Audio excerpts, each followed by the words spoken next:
L'enfant élevé par les génies des eaux, la véritable histoire de Mami Wata. Imaginez un village où les enfants jouent au bord du fleuve en chantant des chansons. Un jour, le petit Caddy disparaît sous l'eau, alors il faisait des pirouettes pour impressionner ses amis. Tout le monde panique, sauf Caddy, qui découvre un monde extraordinaire sous les flots. Des génies des eaux, mi-poisson, mi-grand-mère, l'accueillent. Ils lui apprennent à respirer sous l'eau, à danser avec les carpes et à tricoter des algues. Ils lui racontent aussi l'histoire de Mami Wata, la reine des eaux au cœur tendre mais au coup de gueule légendaire. Si les humains oublient de respecter l'eau, dit-elle en essorant ses longs cheveux de rivière, je leur montrerai ma colère. Des années plus tard, Caddy, devenu un adolescent aux doigts palmés et à l'humour fin, revient au village.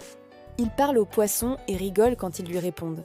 Les villageois le prennent pour un farceur, jusqu'au jour où le fleuve se tarit. Les adultes paniquent, organisent des cérémonies, mais rien n'y fait. Caddy marche alors vers le lit desséché et, en pleine lune, s'adresse à Mami Wata comme à une vieille tante. « On a oublié tes conseils, mais on peut apprendre. Donne-nous une chance. » La nuit suivante, une pluie douce tombe et remplit le fleuve.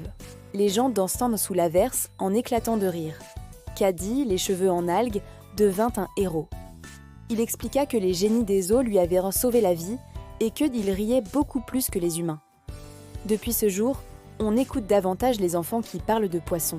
Et on se rappelle que derrière chaque légende, il y a peut-être un adolescent qui sait tricoter des algues.